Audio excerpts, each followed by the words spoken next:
Colleagues, welcome to the Global Coalition to Address Synthetic Drug Threats. My name is Brian Morales, and this is the May session, Subworking Group 1.1. I'm going to share my screen and begin the PowerPoint for today with some messages.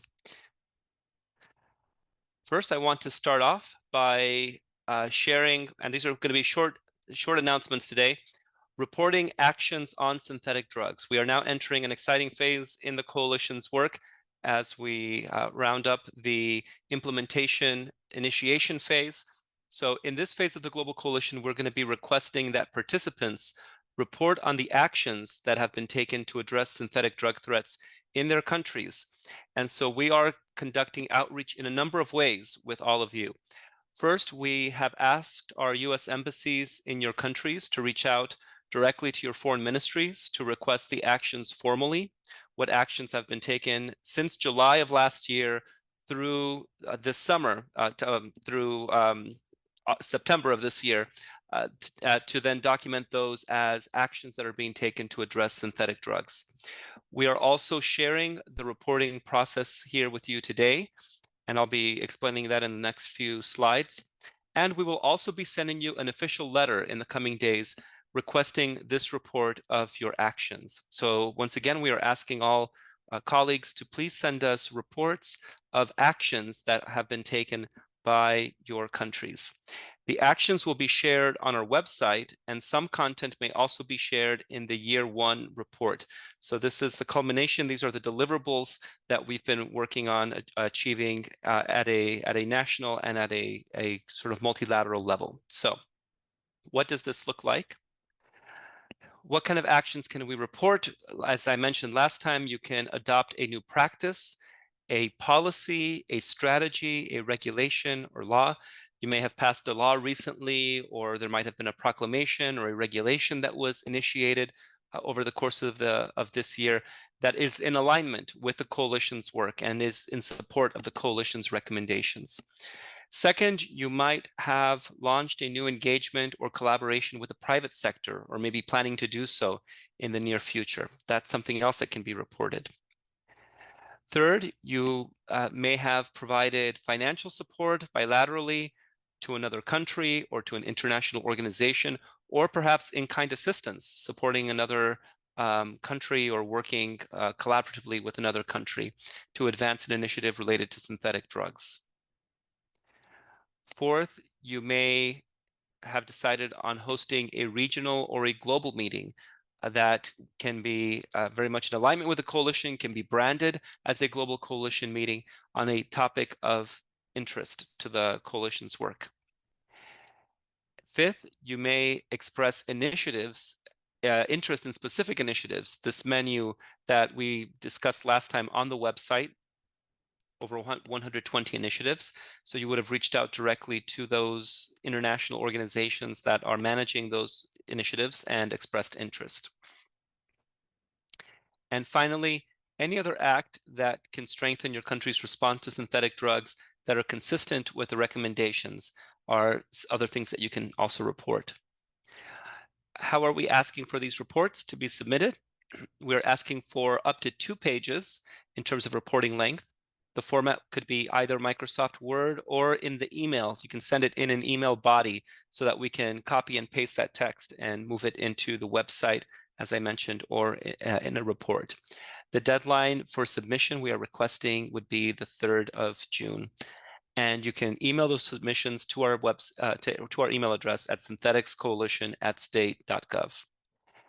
So that's it on the report. But I also want to highlight that if you are looking for the recommendations, the final recommendations have now been posted on the website in the timeline section, and you'll find it in that orange bar that says Final Key Recommendations, dated May 3rd. And I also want to highlight that we are coming to the end of the presentation months for the coalition. We have just June and July coming up. So if you have not had a chance to present your country's work on synthetic drugs. Of course, you can present that in the report, but if you don't have that opportunity and you'd like to present also online, we are asking you to email us at syntheticscoalition@state.gov as soon as possible, so we can do our best to schedule your presentation in the remaining time.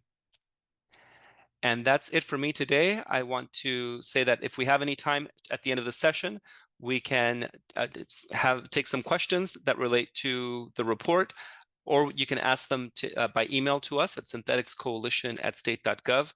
Sarah Finmore would have some announcements also on the website, and Greg D'Alessandro on the report, but we'll save those for the end if we have time. And if not, we will do it during another session when we have that time. So I will stop sharing my screen now, and I will turn it over to our co-chairs for today. And I see Monica Shispatra on the line. So over to you, Monica. Thank you so much.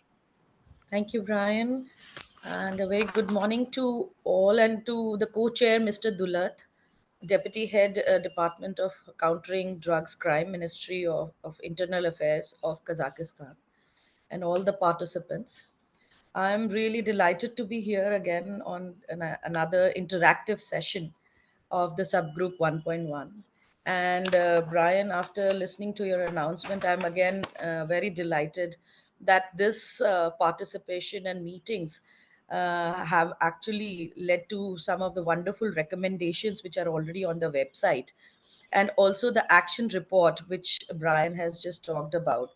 I think that will be a real result of this meeting, where the governments have actually taken action against the fight of synthetic drugs. So, with that note, I am really looking forward to the presentations also, which are there scheduled for today's session. Thank you so much. Excellent. Thank you. Thank you so much, Monica. I don't know if our other co-chair Dulat would like to say anything before we start with the presentations for today. I don't see him online, Brian, so I think we're good to move on to Connor's presentation. Very, very good. Well, let the presentation begin then. Thank you so much. Antonio Mazzatelli. Good morning, everyone. Antonio, I said the wrong name. I am the chief of the precursor control section of the INCB Secretariat. Henki, the volume is quite low. I'm just wondering if is the audio sharing through the Zoom platform? Yes, audio is sharing through the Zoom platform. Now it's 121% actually. Let me see. Let me try again. And I muted myself, okay? Okay. With you this morning and share with you some information of the Chemical Action Task Force, a body established in 1990 by the G7 at its Houston summit. The objective of the G7 in establishing the Chemical Action Task Force was to build on the just signed 1988 convention, establishing through Article 12 the international precursor control system, as well as to strengthen the system aimed at ensuring the trade of essential chemical substances, as well as reducing the risk of diversion of the same chemical substances for illicit drug manufacturing. The year before, some 2,900 illicit laboratories had been discovered all over the world, some 900 only in the United States. For sure, labs at that time were not sophisticated as they are nowadays. They were mostly for cocaine and amphetamine, and some for LSD.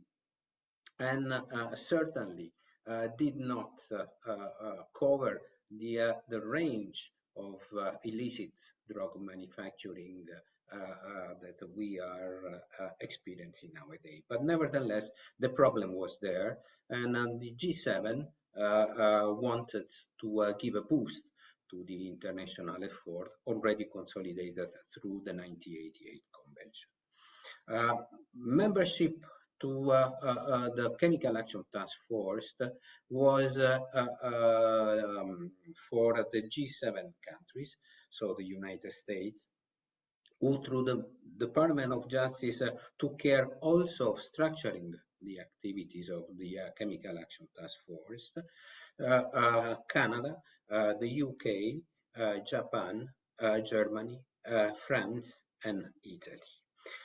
In addition to the G7 countries, 19 other international organizations and member states were invited to participate. The international organizations were INCB and the Organization of American States through his CICAD, his Commission on Drug Abuse, and the 17 countries represented countries that were all either very active in chemical production and trade or had been affected by illicit drug manufacturing. Those countries were Argentina, Australia, Belgium, Bolivia, Brazil, China, Colombia, Ecuador, Hungary, India, the Netherlands, Pakistan, Peru, Spain, Sweden, Switzerland, and Thailand. The Chemical Action Task Force began its meeting, its operation in October 1990, and concluded its work in May 1992. Over 100 experts from the industry and as well as from governments, institutions, law enforcement authorities participated in the meetings that were organized at Washington, D.C. The work of the Chemical Action Task Force concluded with a report, including a number of recommendations, which also continued to consolidate the international precursor control system. In order to implement this work, the Chemical Action Task Force was divided into 3 working groups. The first working group, chaired by Italy, looked at chemical issues and the process of illicit drug manufacturing. In so doing, it generated a list of substances which deserved international attention, over 50 chemical substances, and in its final report, the Chemical Action Task Force recommended the inclusion of 10 of them into the list of international scheduled substances of the 88 Convention, which occurred in 1992. The second working group looked at diversion issues, and it was chaired by Canada. The focus of this group was looking at the methodology used by international drug traffickers to divert chemical substances from the licit to the illicit production. And finally, France was responsible of chairing the third group, responsible for identifying legal and regulatory approaches to the issue, identifying initiative, legislation, regulatory system that could facilitate the implementation of controls, as well as ensuring the smooth trade of chemical precursors.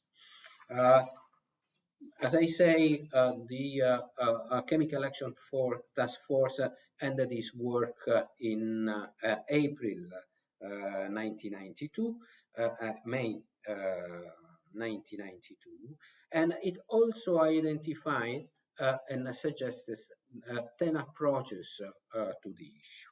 And it's quite interesting to note how most of those approaches are present into the effort that we are now implementing, as well as continue to be extremely relevant in our debate. Just to mention a few, the importance of involving the private sector.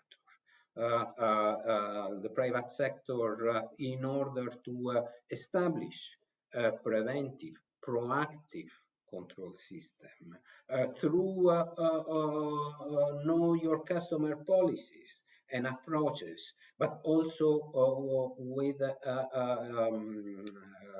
the establishment of record keeping system, allowing identification of customers or suspicious transaction. The improvement of the labeling of chemical precursors that are traded nationally and internationally, and the increased awareness and training for law enforcement institutions as well as judicial operators in order to make them more aware of the evolution of illicit drug manufacturing.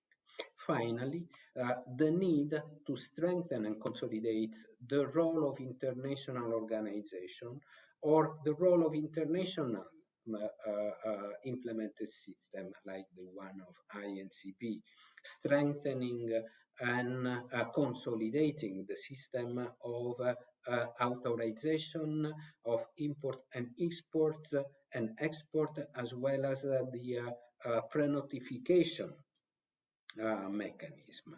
The authorities for investigating, suspending, and eventually seizing suspicious transaction, suspicious trade and shipment of chemical precursors. Which are the outcome, the most visible outcome of the work of the Chemical Action Task Force? Well, first of all, I mentioned before that following the work of the first working group on chemical substances, chemical issues, 10 new substances were added to the list, to the Table 1 and Table 2 of the 1988 Convention. Moreover, the recommendation of the Chemical Action Task Force strengthened the role of INCB and the system that INCB developed and is currently implementing, particularly through PAN, as well as the identification and continuous update of national competent authorities and the exchange of information between these competent national authorities. Looking now at the future, do we need, there is a need for a new Chemical Action Task Force, and if there is an initiative as such, how should it look like? Well, from our point of view, certainly any new initiative should not duplicate what is currently already ongoing and what INCB, for instance, is implementing both in terms of scheduling process or in terms of monitoring illicit trade of scheduled substances. Those are, I would say, already a well-performant system that certainly do not need the push or the help of new bodies. Moreover, both the board and the Commission on Narcotic Drug have proved to be sufficiently, more than sufficiently able to continue this work. On the other hand, if something a new task force might look like, certainly it would cover the stronger engagement of the industry, having the industry playing a much more proactive role, as well as including essential equipment into the elements that into the chain that make illicit drug manufacturing possible. Providing for system that could monitor or generate information regarding trade of equipment would be certainly an additional important element, as already provided by Article 13 of the 1988 Convention. Third element is certainly the scenarios of industries and of industrial players has changed since 1990. Only 17 countries participated in the Chemical Action Task Force established by the G7. Nowadays, the industry is much wider, and certainly many more countries and actors ought to be involved in order to establish a more proactive and inclusive system. And certainly not only regarding the chemical industries, but also other industries that in one way or another might be targeted and exploited by illicit drug entrepreneurs. Those are just some points that I hope could feed the discussion. Certainly, this is not. This is just a starting point, and I thank you for your patience. Bye. Thank you very much. That was Antonio Mazzatelli from the International Narcotics Control Board, INCB. We have a second presentation for today, and in our tradition, we can then... Разрешите? Yes, Mr. Duat. Доброе утро. Welcome. Over to you. Sure. Я не извиняюсь, это вот Дулат, я недавно к вам присоединился, приношу свои глубочайшие извинения. У нас немножко с часовым поясом, немножко поэтому была накладка произошла. Хотел бы прокомментировать буквально в 2 словах выступление Антонио Мацетели, ту тему, которую он довел, на самом деле очень интересная. Дальше, когда предоставится слово, я более подробно хотел бы остановиться на некоторых моментах, один вопрос задать. И если вы позволите, да, следующий спикера представить, если вы не против.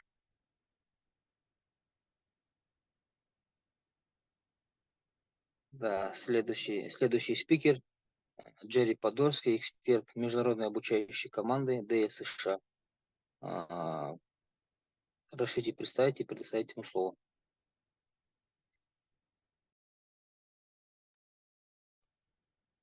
All right, can you guys hear me okay? Is that much better? Okay, good. As I said, I'm Jerry Podorski. I'm a chemist with DEA, and I'm also with our international training team out of Quantico, Virginia. It's good to see everybody. Actually here in Bangkok, Thailand, and I was going to talk about our training course that we provide on synthetics. And I'm also joined by Dr. Mike Van Lin from he's a chemist with our diversion section at headquarters that deals with scheduling actions.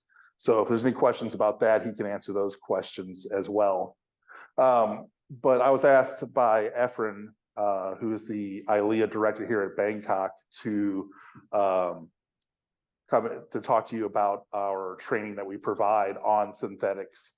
So we provide this as a week-long course. We're actually in Bangkok now teaching this course on emerging trends in synthetic drugs.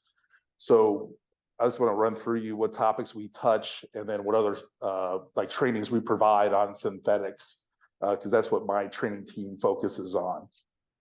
So this week with emerging trends. We have many different topics. We go through kind of the introductions to synthetic drugs, why it's transitioned that way in the past 10 or 15 years. We see more synthetics than ever. And then we go into, we have our two experts from headquarters. We have a chemist and a pharmacologist break down the synthetic drugs by drug class. We have one on cannabinoids. We have one on stimulants and hallucinogens. And then we have a third class on opiates, including fentanyl. So the chemist will go through the different drugs themselves, their structures, some of the analysis challenges we have. And then we have the pharmacologist talk about effects of those drugs as well. The pharmacologist will also teach a section on pharmacology for those police officers, lawyers that are not familiar with it. And then we also provide training on introduction to illegal drug laboratories. And we have a section on personal protective equipment. And if the countries that we teach would choose, we also provide a week-long course on clandestine drug laboratory operations as well. I know Monica in India, we were there recently teaching a course on clandestine drug laboratories there for INCD in India at their headquarters. So it's good to see you. But yeah, it's a week-long course. Good to see you, Jerry. That's yeah. I'm happy you are doing the capacity building in Bangkok as well, right? Thank you. Yes. So for that course, we go through drug production methods. We also do that here at with this emerging trends course that we're teaching here at the ILEA Bangkok. The drug production methods, the chemical precursors, and like we said, also how to protect themselves in illegal drug laboratories. And then, if, like you said, if they choose, we have a week-long course on processing those labs. And we actually give out the chemical suits, booties, respirators, sample equipment. We go through air monitoring, sampling at illegal drug labs. And we go through cleanup as well, chemical disposal with UN guidelines. Also this week for emerging trends, we go into a couple different topics on chemical diversion of precursors. So we have one on regulations on chemical precursors, and then also methods of diversion as well. And we have a diversion investigator in my group, and we also provide a week-long training on chemical controls, going to companies and doing audits, chemical backtracking. So we also provide a course on that as well too. And the last topic that we have for our two other topics we have, the first one is cyber, because we've seen a big shift in how these synthetics are sold. So we bring an expert in who talks about the dark web, cyber currency, and they provide a case study of how to actually work a case from start to finish using backtracking through the dark web and using or seizing cyber currency as well. And then the last part topic we tackle is legislative issues, and that's handled by Mike. Will handle that this week, as far as what regulations that we have in place, things that worked, things that didn't work for us. As you guys know, the U.S. is the biggest drug consumers in the world, so we've made some mistakes, and we always tell people learn from our mistakes because we've been there, and if we can help you, we will. Kind of the fun part of the course, and we'll see that this afternoon with our groups, is that we actually have them put together a fake drug trafficking organization where we give them a new synthetic drug to make. We talk about it, and then they have to go research how it's made, and then go on the internet and look at chemical prices for those precursor chemicals. And then they would go take those prices, come up with a plan to make that synthetic drug, and then sell it wholesale price internationally and then domestically. And they see, with the investment of a few $10,000, $20,000 or euros, that they're making millions upon millions of dollars, and that they're using open source internet to go in and look at these chemical precursors, how they're sold, how easy it is to get these chemicals, and then how easy it is to turn those chemicals into the newer synthetics. So like I said, that's what we do here for our week-long training course with it. It's a course that the first couple of times we did it, I was with Rashan in Kazakhstan, and we developed this course about 2015, and things have really changed since then. It's our most evolving course that we teach at DEA internationally. Our experts at headquarters are constantly bringing the new information about what synthetics we're seeing and what control recommendations are out there, and they really kind of tie in the international regulations on the precursors and their controls. So we try to be as up to date as possible with this course when we take it overseas, and bring a good mix of, like I said, drug labs, chemical precursors, drug production, and information on the new synthetics. So that's what we're doing here in Bangkok this week. It's become our most popular course. It used to be our clandestine laboratory course, but that's it's a little pricey to put on as compared to just having us come on top of the new synthetics. But yeah, that's what we're doing here in Bangkok. So does anybody have any questions? Or is that later? Sorry, it's my first time with you guys. Or Mike, did you want to add anything? Okay, Mike said no. Jerry, my friend, приветствую вас. It's good to see you. How are you? Джерри, я вам напомню, просто мы с вами были, да, мы были с вами в Будапеште, Венгрии, вы нам преподавали в Академии Илея. I remember. Да, Джерри, я пользуюсь случаем, поэтому передаю вам привет и рад видеть вас в здравии, в хорошем настроении. В Бангкоке находитесь, очень приятно. Хотел просто один вопрос задать, если это уместно, по поводу прекурсоров, которые изымаются в рамках уголовного дела. Что с ними делают потом в Бангкоке? Какая практика?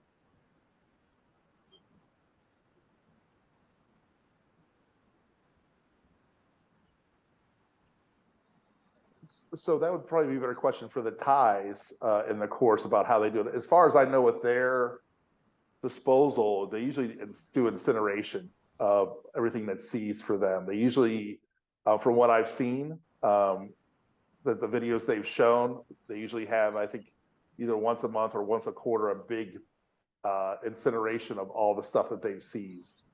But what we teach as far as chemical disposal is we talk about different methods of disposal, like whether it's incineration, but we also show them the UN guidelines as well that's available online on chemical disposal. As far as I know, they're incinerating the precursors that are seized.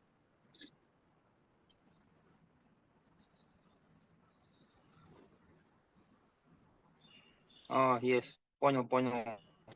Спасибо.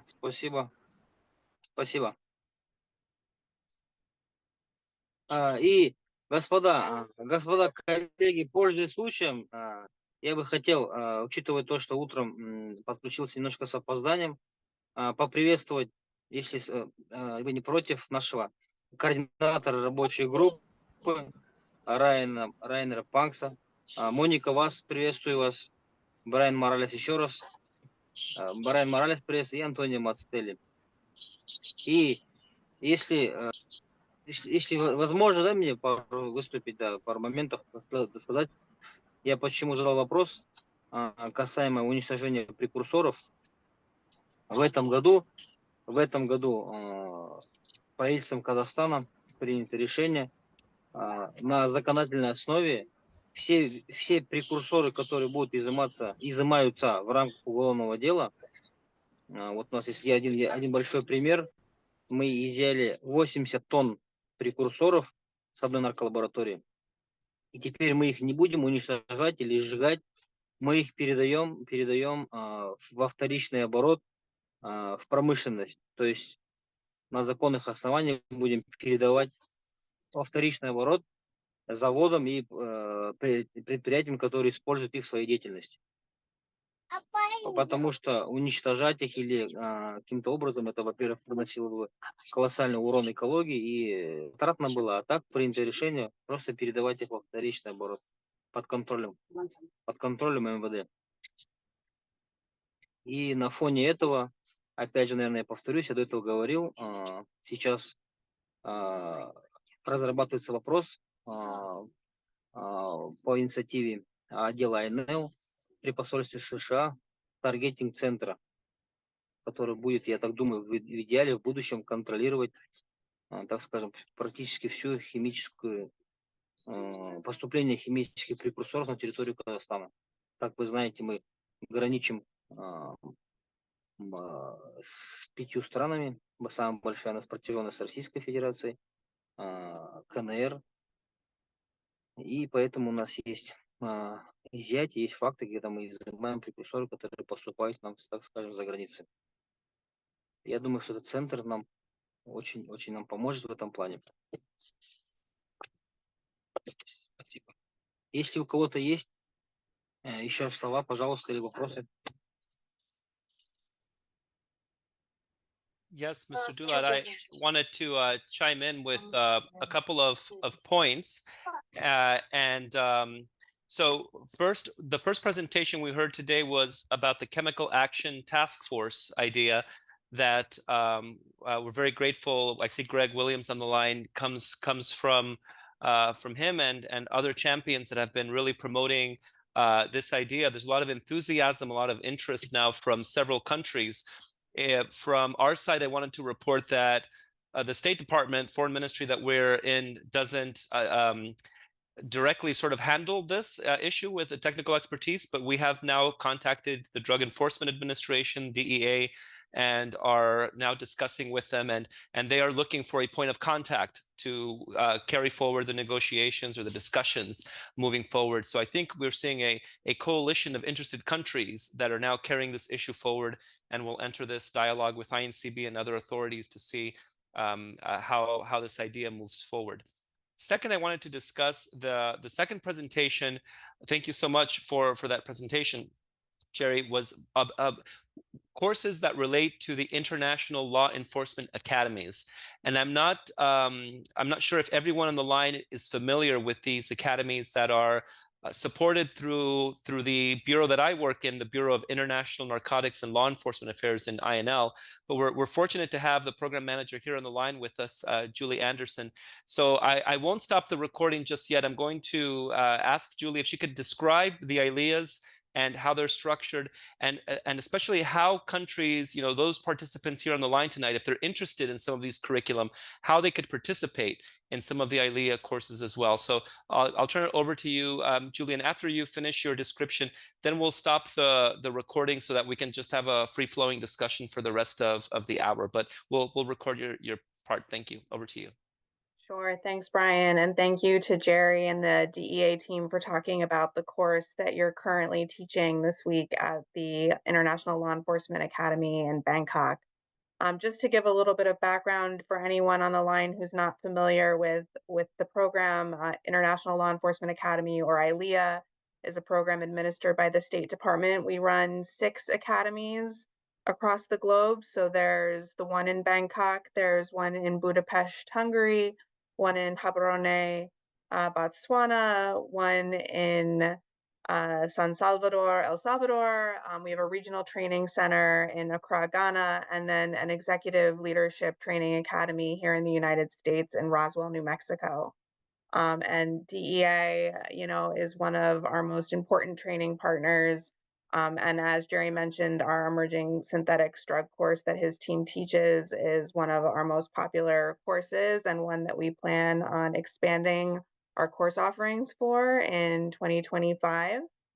So if that course was of interest to you, if that's something that you're like, I'd like my country to get in on that action and have an opportunity to be with Jerry and his team and dive a little deeper. We do hope to offer additional courses in 2025. We're in the process of making our course calendar for 2025 now. So if that sounds of interest to you, please reach out to the US Embassy. If you're at an embassy that has an international narcotics and law enforcement affairs section, that would be the best point of contact. If not, you can reach out to the political section or the regional security officer. All of them provide input on what the training needs are for the countries that participate in the ILEA program. And we are definitely very interested in meeting as much demand for training on this topic as we possibly can. And a big thank you to Jerry for giving that sort of preview of the training that is available through our program. Thanks, Brian. I think I'll leave it there unless anyone has any questions. Thank you, Brian. And actually very looking forward to all that action taken report from all the countries. I would request all the participants to submit their action taken report so that the all of us can see what are the fruits of all the discussions we had in these interactive sessions. Thank you so much. Thank you. Thank you so much. And thanks so much to all of our participants. I'm now going to stop the recording and ask Henki to initiate the announcements for the next session.